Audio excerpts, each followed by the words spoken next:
আমার প্রিয় ছাত্রছাত্রীরা, সোমনাথদার কোচিং সেন্টারে তোমাদের সবাইকে স্বাগত।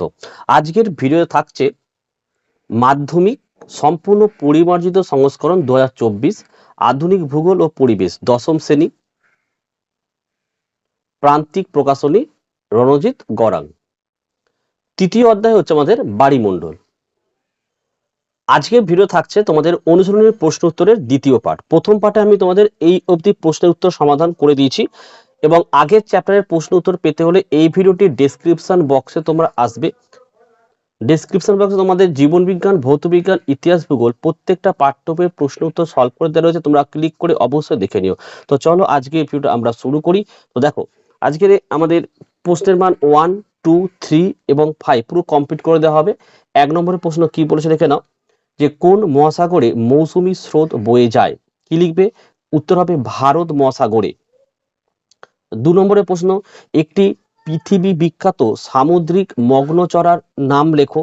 উত্তর লিখবে গ্র্যান্ড ব্যাংক।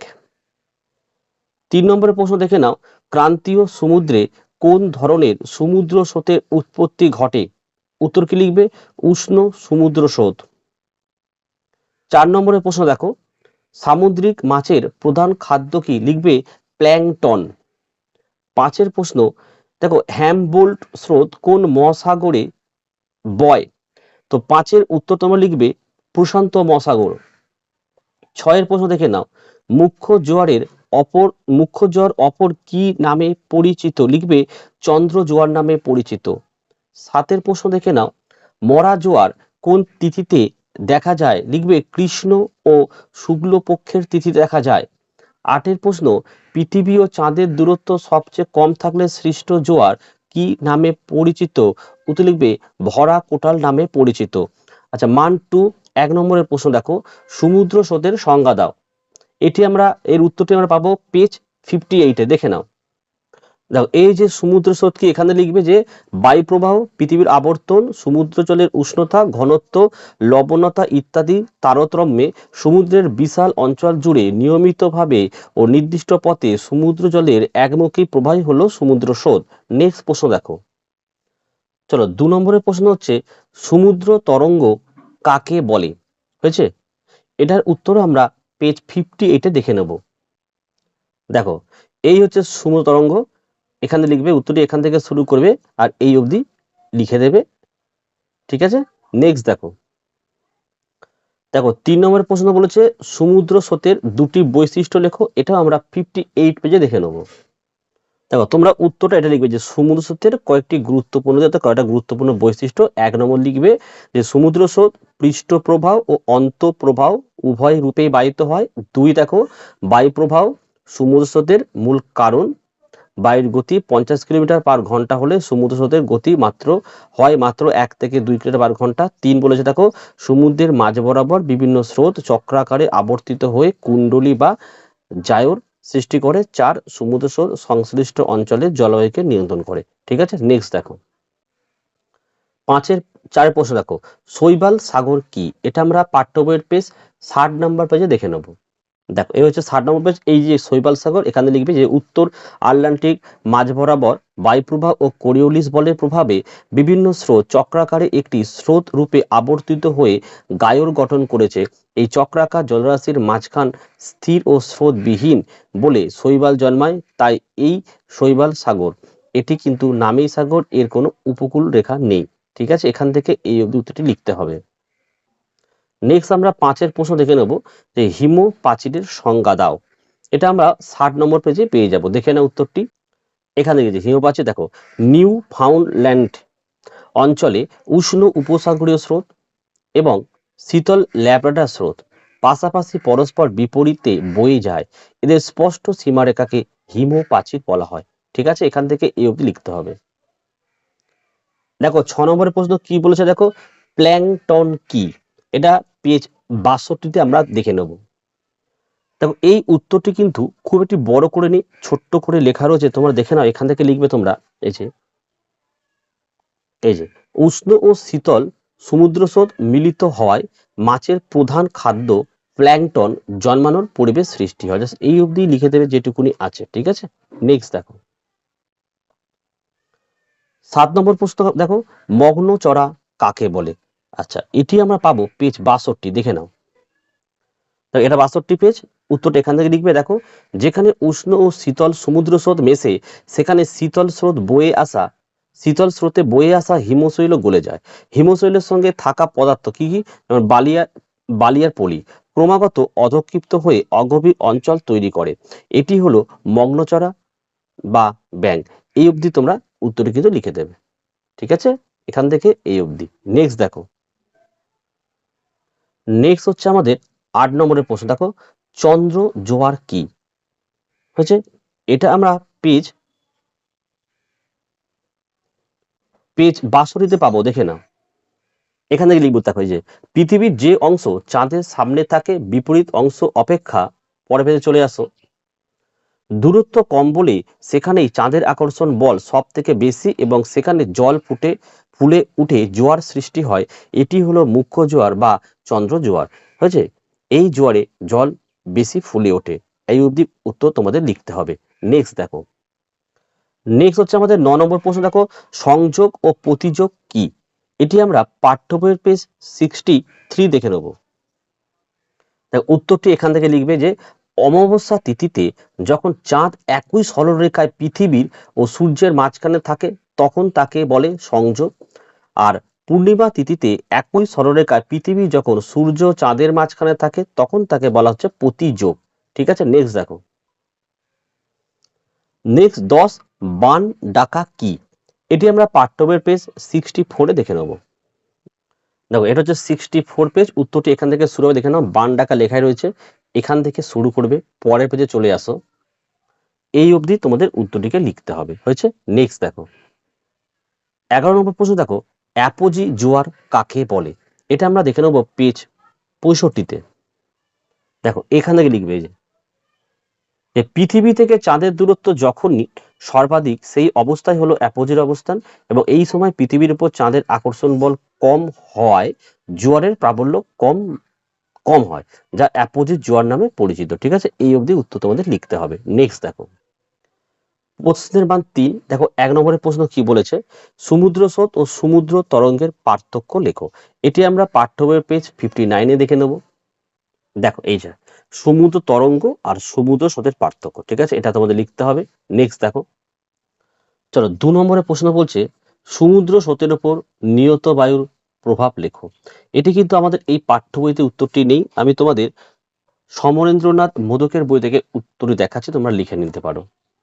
উত্তরে তোমরা এখান থেকে লিখবে। দেখো, এই যে বায়ু প্রবাহ দিয়েছে, লিখবে সারা বছর ধরে নিয়ত বায়ু প্রবাহ সমুদ্র স্রোত সৃষ্টির প্রধান কারণ। নিয়ত বায়ু প্রবাহ সমুদ্রের উপরিভাগে জলরাশিকে তার গতিপথের দিকে তাড়িত করে সমুদ্র স্রোত সৃষ্টি করে। বায়ুর মোট শক্তির 2 থেকে 4% সমুদ্র স্রোতের উৎপত্তি ঘটায়। বায়ুর বেগ ঘন্টায় 50 কিমি হলে স্রোতের বেগ 1 থেকে 2 কিমি হয়। তথা আয়ন বায়ু উত্তর ও দক্ষিণ নিরক্ষীয় স্রোত, পশ্চিম বায়ু উত্তর আটলান্টিক স্রোত, মেরু বায়ু সুমেরু ও কুমেরু স্রোত সৃষ্টি করেছে। ঠিক আছে? এখান থেকে ইউটিউবটা লিখে দেবে। নেক্সট দেখো, 3 নম্বর প্রশ্ন কি বলেছে দেখে নাও, যে উষ্ণ ও শীতল স্রোতের পার্থক্য লেখো। এটি আমরা পাঠ্য বইয়ের 59 পেজ দেখে নেব। দেখো, এই যে উষ্ণ স্রোত আর শীতল স্রোতের পার্থক্য, 3টে পয়েন্ট ভালো করে লিখে দেবে। নেক্সট দেখো, নেক্সট 4 কি বলেছে, যে মগ্নচড়ায় মৎস্য আহরণ বিখ্যাত কেন? ঠিক আছে? এর উত্তরটি আমরা পাবো পেজ 62-তে। এই উত্তরটি তোমরা এখান থেকে এই অবধি লিখবে। ঠিক আছে? এখান থেকে এত অবধি লিখতে হবে। নেক্সট দেখো, নেক্সট হচ্ছে আমাদের 5, পূর্ণিমা অপেক্ষা অমাবস্যার জোয়ার তেজি কেন? এটা আমরা 63 পেজে দেখে নেব। দেখো, উত্তরটি এখান থেকে শুরু করবে। 63 পেজের এখান থেকে, যে অমাবস্যা তিথিতে সিজিগি অবস্থানে চাঁদ থাকে পৃথিবী ও সূর্যের মাঝখানে। এই অবস্থায় পৃথিবীর যে অংশে চাঁদের আকর্ষণ বল কাজ করে সেখানেই চাঁদের আকর্ষণ বলও কাজ করে, ফলে জল প্রবলভাবে ফুলে ওঠে এবং জোয়ার অতি প্রবল নেক্সট পেজে চলে আকার নেয়। একে অমাবস্যার ভরা কোটাল বা তেজ কোটাল বলে। পূর্ণিমার ভরা কোটাল অপেক্ষা অমাবস্যার ভরা কোটাল অনেক তেজি হয়। এই অবধি উত্তর লিখতে হবে। নেক্সট দেখো, 6 প্রশ্ন। দেখো, ভরা জোয়ার ও মরা জোয়ারের তুলনামূলক আলোচনা করো। এটি আমরা পাঠ্য বইয়ের পেজ 64 দেখে নেব। এই যে এটা লিখবে ভরা কোটাল আর মরা কোটাল তিনটে পার্থক্য লিখে দেবে। নেক্সট দেখো, নেক্সট 7 বলছে কোনো স্থানে জোয়ার ভাটার ব্যবধান 6 ঘন্টার বেশি হয় কেন? এটি আমরা পাঠ্য বইয়ের 64 পেজ দেখে নেব। দেখো উত্তরটি একটু বড়, তোমাদের উত্তরটি অ্যাকচুয়ালি এখান থেকে শুরু করবে, এখান থেকে শুরু করে এখানে নিচের এই অবধি তোমরা লিখে দেবে, ঠিক আছে? নেক্সট দেখো, নেক্সট হচ্ছে আমাদের 8 কি কি অবস্থায় নদীতে বান আসে? এটা আমরা পাঠ্য বইয়ের পেজ 65 দেখে নেব। এটা কি অবস্থায় নদীতে বান আসে, যে 1 নম্বর পয়েন্ট লিখবে, 2 নম্বর পয়েন্ট, 2, 3, 4টে পয়েন্ট লিখে দেবে। নেক্সট দেখো, 9 নম্বর প্রশ্ন বলছে যে জোয়ার ভাটার 3টি সুফল লেখো। এই উত্তরটি আমরা পাঠ্য বইয়ের পেজ 65 দেখে নেব। দেখো জোয়ার ভাটার সুফল, দেখো জোয়ার ভাটার সুফল রয়েছে এখানে 4টে, 5টা পয়েন্ট রয়েছে, ঠিক আছে? পড়ে নেবে এগুলো, 4, 5। নেক্সট দেখো, এবার হচ্ছে আমাদের প্রতিটি প্রশ্নের মান 5। 1 নম্বর প্রশ্ন কি বলেছে যে সমুদ্র স্রোত সৃষ্টির কারণগুলি ব্যাখ্যা করো। এটি আমরা পাঠ্য বইয়ের পেজ 58 দেখে নেব। দেখো এই 58 পেজ, দেখো সমুদ্র স্রোত সৃষ্টির কারণ এখান থেকে শুরু হচ্ছে, দেখো দুটি কারণ দিয়েছে, একটা উৎপত্তি কারণ আর দিক পরিবর্তনের কারণ, ঠিক আছে? তা উৎপত্তির কারণ দেখো এখান থেকে শুরু হচ্ছে। 1 নম্বর পয়েন্ট বায়ু প্রবাহ, চেষ্টা করবে ছবিগুলো দেওয়া। 2 নম্বর পয়েন্ট দেখে নাও, এই যে এটা পৃথিবীর আবর্তন কোরিওলিস বল। 3 নম্বর পয়েন্ট লিখবে সমুদ্র জলের উষ্ণতা। 4 নম্বর পয়েন্ট সমুদ্র জলের লবণতা ও ঘনত্ব। 5 লিখবে বরফ গলন, বৃষ্টিপাত ও বাষ্পীভবন, ঠিক আছে? উত্তরে তোমরা এই অবধি কিন্তু লিখে দেবে। আচ্ছা সরি, তোমাদের একটু লিখতে হবে, পুরো লিখতে হবে, এই পয়েন্টটা লিখতে হবে, সমুদ্র স্রোতের দিক পরিবর্তন, ঠিক আছে? যেমন এখানে 5 নম্বর পয়েন্ট, 6 নম্বর পয়েন্ট উপকূলের আকৃতি, ঠিক আছে? নেক্সট পেজ চলে আসো। আচ্ছা এটা একটা পয়েন্ট, ঋতু পরিবর্তন আছে। আচ্ছা তাহলে উত্তরটি তোমাদের এই অবধি লিখতে হবে। নেক্সট দেখে নাও, 2 নম্বর প্রশ্ন পৃথিবীব্যাপী সমুদ্র স্রোতের প্রভাব আলোচনা করো, অথবা পৃথিবীর জলবায়ুর উপর সমুদ্র স্রোতের প্রভাবগুলি আলোচনা করো। এটি আমরা দেখে নেব পেজ 60-তে। দেখো এখান থেকে শুরু হচ্ছে পৃথিবীব্যাপী সমুদ্র স্রোতের প্রভাব, ঠিক আছে? এখানে তোমাদের শুরু হচ্ছে, দেখো এই যে 1 নম্বর পয়েন্ট জলবায়ুর উপর প্রভাব, এটা অনেকগুলো পয়েন্ট আছে, 5টা-6টা পয়েন্ট, জলবায়ুর পরিবর্তনের প্রভাব। নেক্সট পেজে চলে আসো, অর্থাৎ 62 পেজের এই অবধি উত্তর তোমাদের লিখতে হবে, হয়েছে? নেক্সট দেখো, 3 নম্বর প্রশ্ন জোয়ার ভাটার কারণ ব্যাখ্যা করো। এটি আমরা পেজ 62 থেকে 64 এর মধ্যে পাবো, দেখে না উত্তরটি একবার। এই যে জোয়ার ভাটার সৃষ্টির কারণ, হয়েছে? তো এখান থেকে তোমাদের উত্তরটা শুরু হবে।